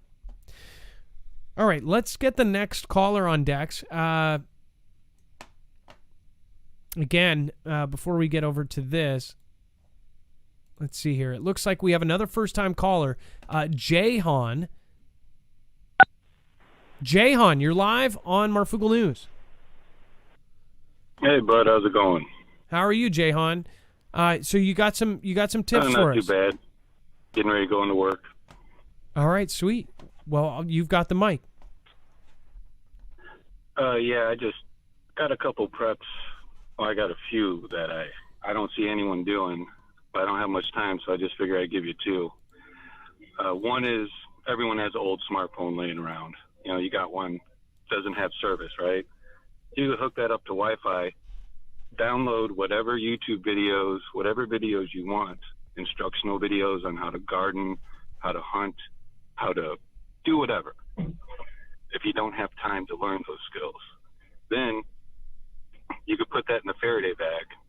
Now, whatever Faraday bag you could get, turn it off, put it in there, you have all that information saved. And if something does happen and everything goes down, you at least have something to fall back on. If you're like, oh, I don't remember exactly how to do that, you can go back and open that up and it works. Well, and another thing that you could do to protect it too is, and this is something I've heard, but those portable, now cheap. I mean, I cannot believe how cheap they are. Thinking about when I was when DVD players came out, they were like $800 just for the player, for the big chunky ones. Now you can get for two for $50, flip up DVD player with screens, right? I was thinking, that's a great idea that you just had, but what if you had those and burned, now 7 gigs of those YouTube videos on a disc, on a DVD, and then kept that in the Faraday bag just because the phone, I don't know, maybe the battery or something like that is there's a lot of things you could do, but that's a great idea. If you're prudent, you'd have a way to charge it. Yeah. Well, and then here's another thing too.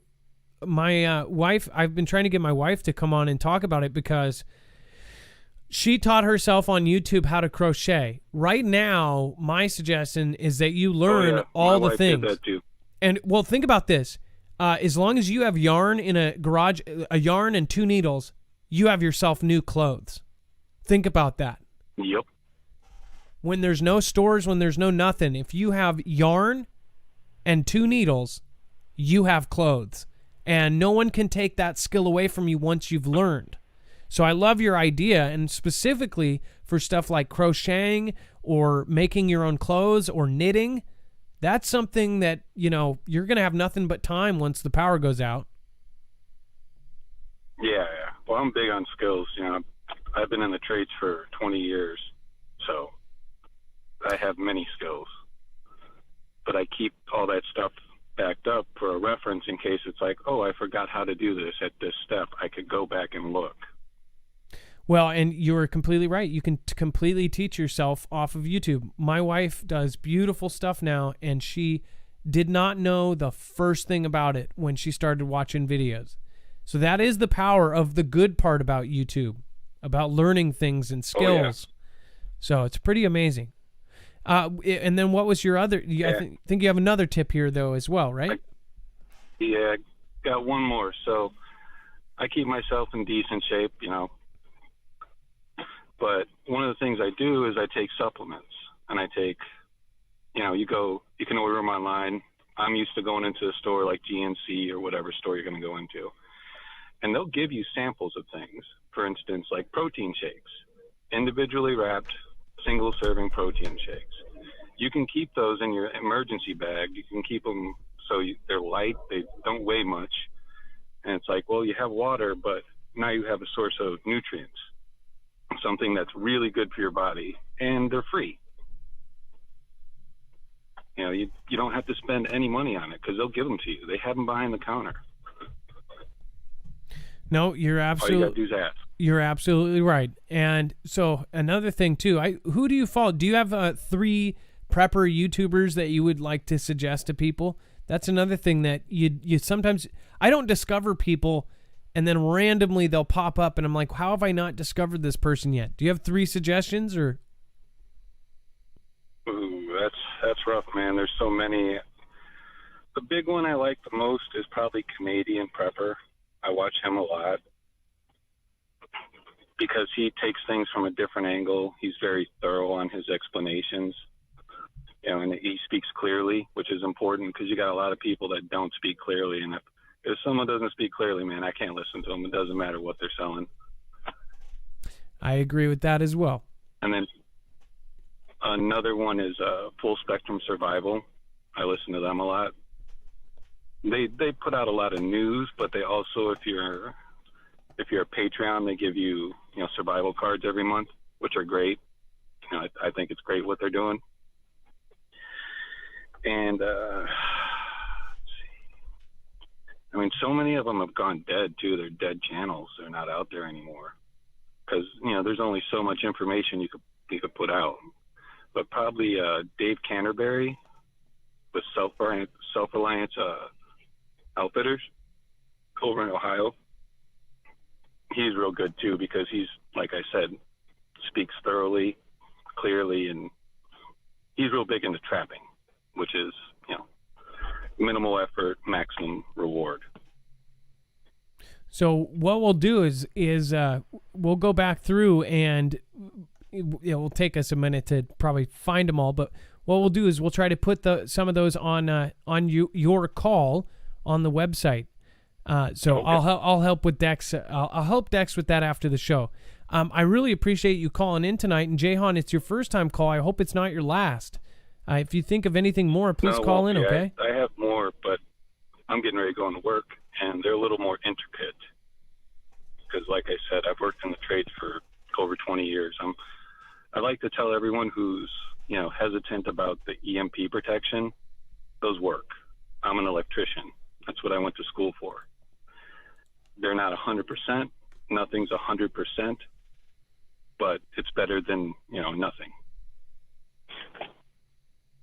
Well, and you know what I mean? Like they've said, as far as Faraday bags and Faraday cages as well, there's some things that can actually get away without. They've done tests on like light bulbs. In fact, one of the Faraday bag companies did a really great video with all the different tests, light bulbs, walkie-talkies. So you know what's the scariest thing is seeing the test with the walkie-talkies that most EMS and all emergency workers use. Those are the first ones to get fried. They're going to get fried the second if they're not in something. That's scary. Well, you turn it off, put it in that Faraday bag, and bury it. Put it in the ground. Well, again, most of the systems that are out and being used right now, I think there's going to be very little chance before it happens that will be the solution. But what we can do, I agree with you. Well, John, again, Jahan, thank you so much for calling in tonight. And don't be a stranger. Next call, we can go over some of those more intricate ones. That sounds good to me.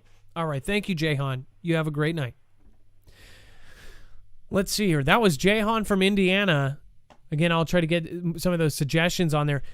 Looks like Vibes says, I'm from Australia and wondering how these events affect us globally. Should we all be preparing the same way? Do you have specific information sources for us in Australia? Info is very limited here. As far as Australia goes, I actually do know a couple people. We need to start trying to do some stuff regionally. That's why I want to have our groups up. Because when we had our Discord, we had an Australia group, we had a European group, we had several in Canada. There was different groups that you could go in and more local information was there. Because just like there's 50 people here that know all kind of the stories that we talk about, in your groups, in the smaller groups, it's like there's 50 people all putting their minds to discovering and exploring the local videos that you might have coming out of Australia. I hope you understand that the algorithm is going to show you American stuff over some Australian stuff, but you guys have some Australian people that are talking about your local events, and they're amazing, but you're just not seeing them because the algorithm.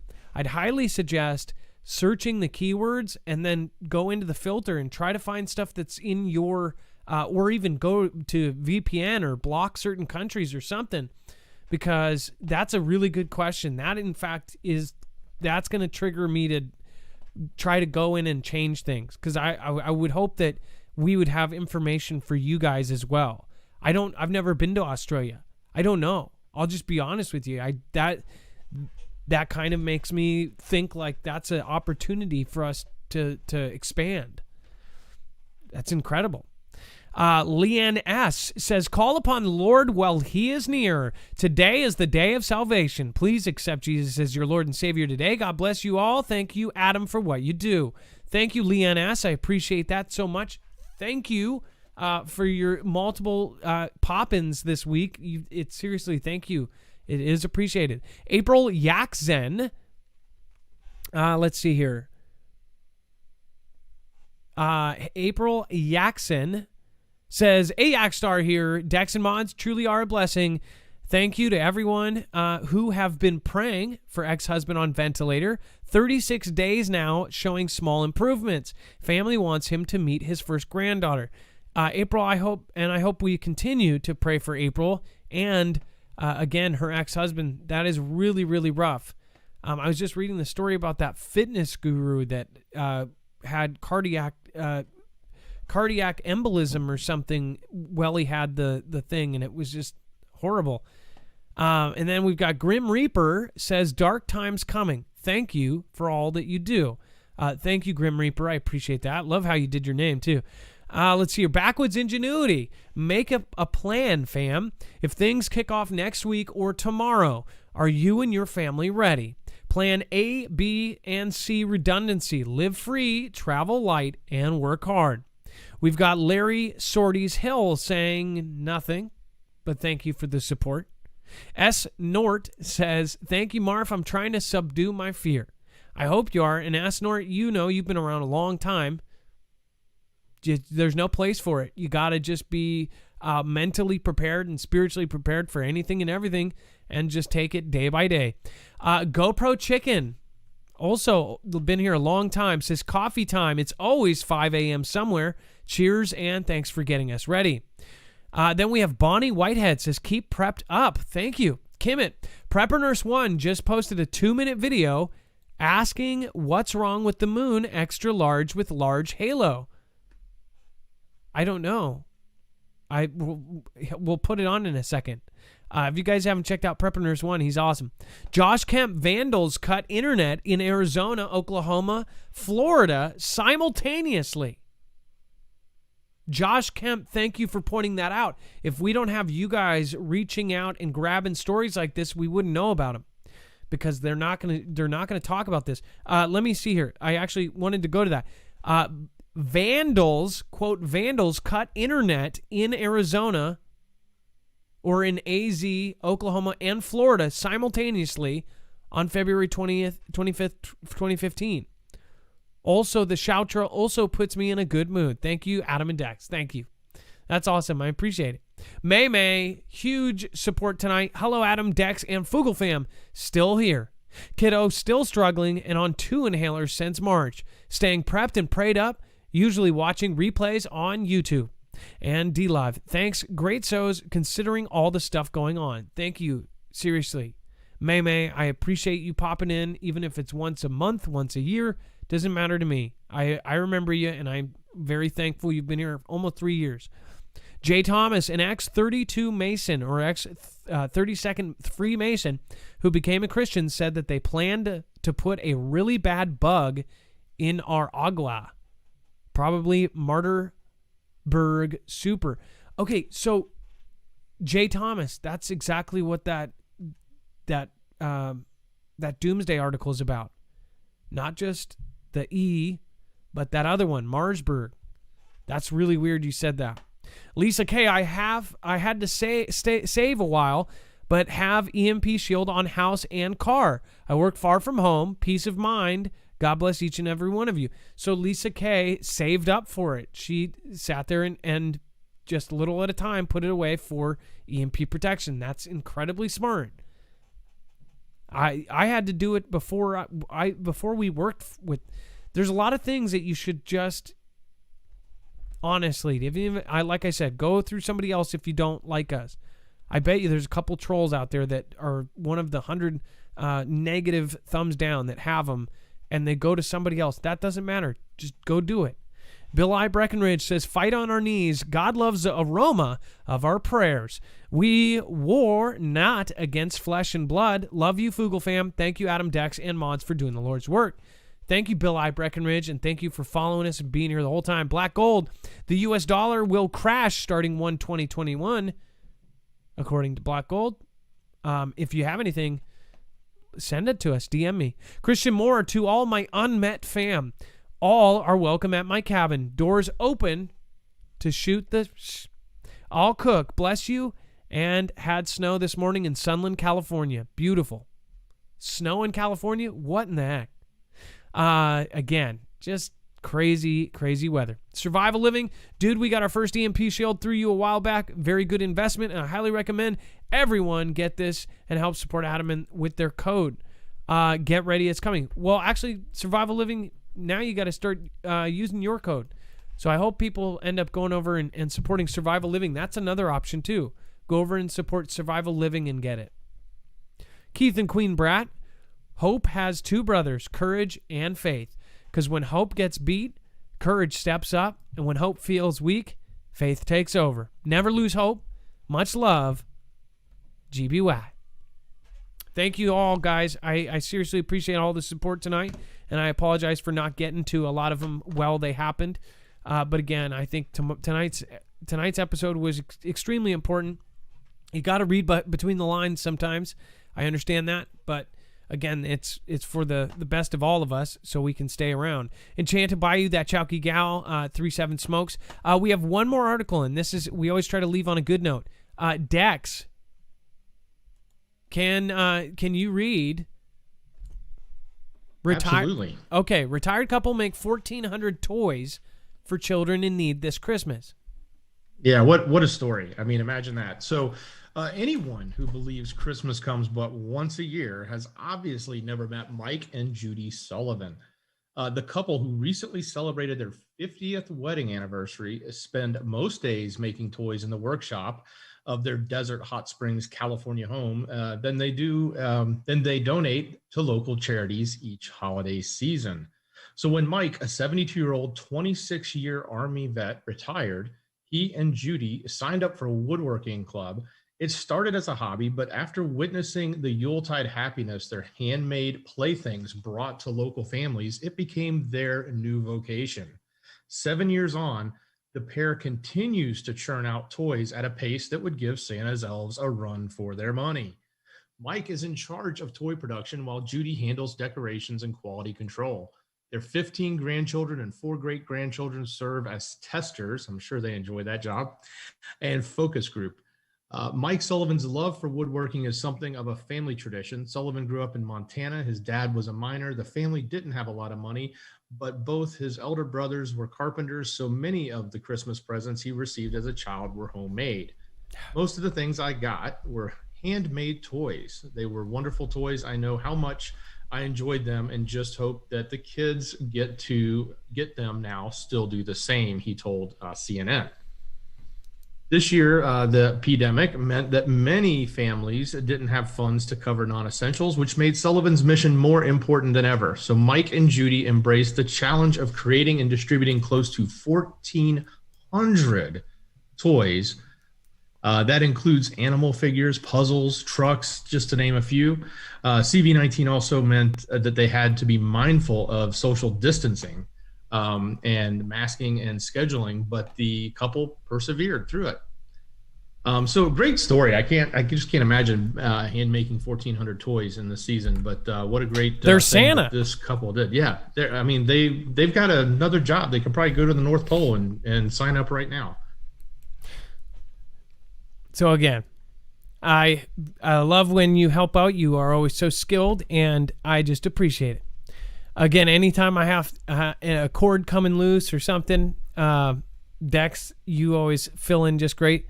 Also, I know that a lot of people have requested a Dex cam. I know that you guys want a Dex cam. We're working on that. We're also working on more recognition for Dex. Dex is an amazing help. You guys know. Always thank him. The mods are a huge help. Without the mods, the chat down below or on the side would not be as positive it is. They kind of lay down the ground rules, which we've said a long time ago. We don't talk badly about anybody. That's been for 3 years. We've never done a negative video on anyone. And again, that's pretty hard to do, considering, like I said earlier, there's a lot of drama always. So even if somebody puts us down, we take the high road and we talk higher about them. We are positive no matter what, and it's hard to do. It's not easy. It is not easy, and it takes practice.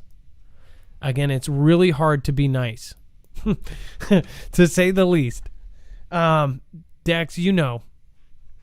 And let's... Oh, yeah, brother. Dex, great job tonight. Thank you so much. Yeah, wonderful show. Just heads up, you got about 6 minutes left. Perfect. For YouTube. Tonight, just so many different people went in to make this an awesome show. Thank you guys for all of your comments. Thank you for everybody that contributed tonight as far as callers go, and just amazing conversation in the chat. It is now officially time for a shoutro. It's not an outro. It's not a shout out. It's a shoutro.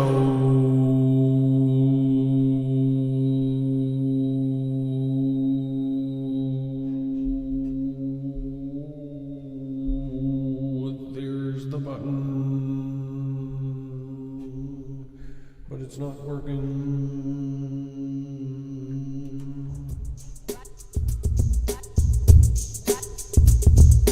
Life is a cheat code and I got it down. Upright, and left and down.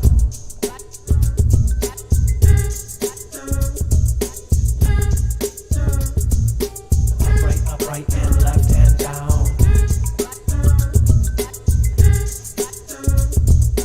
Life is a cheat code and I got it down. Upright, and left and down.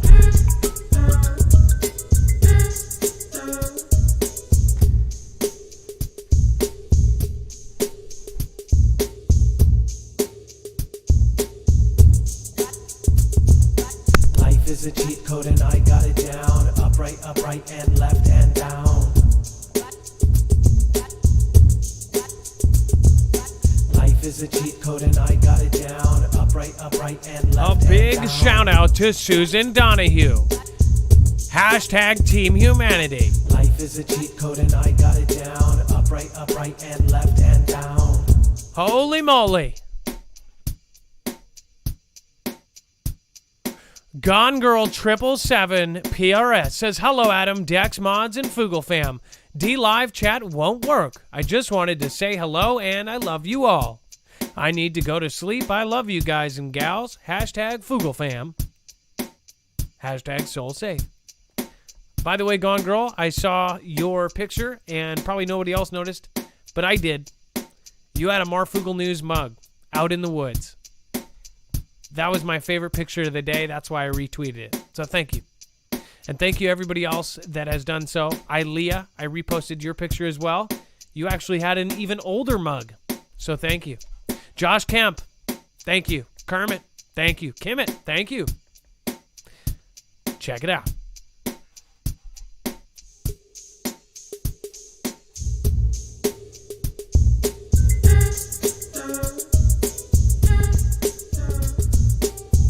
Upright, and left and down.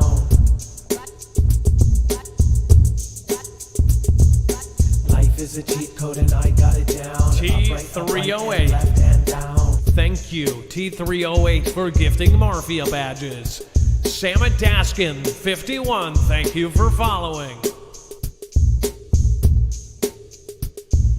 Backwards ingenuity. Larry saw parties.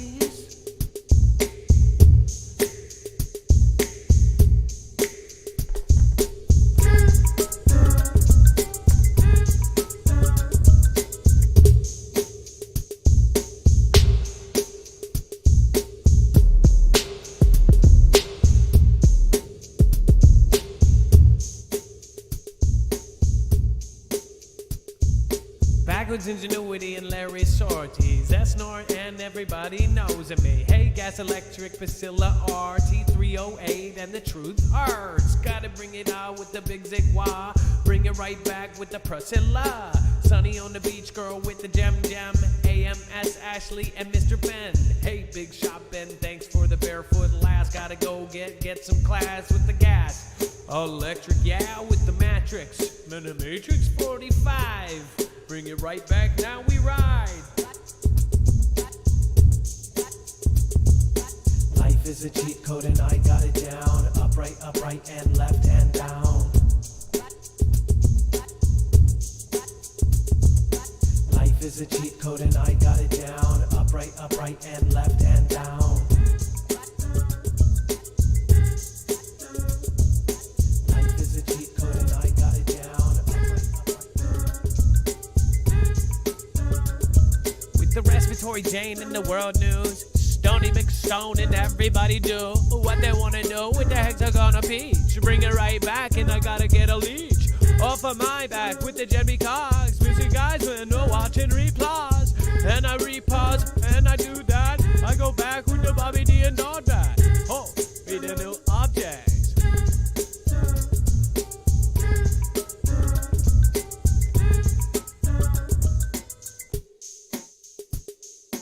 Life is a cheat code and I got it down. Upright, and left and down. Life is a cheat code and I got it down. Upright, and left and down.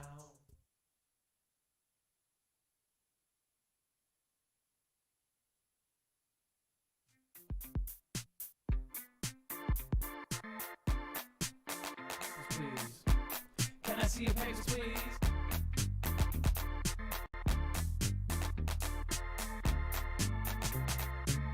Gotta do it like this. Can I see your papers, please? Gotta love that lo-fi. Gonna bring it right back and go live. Go bring it on down live.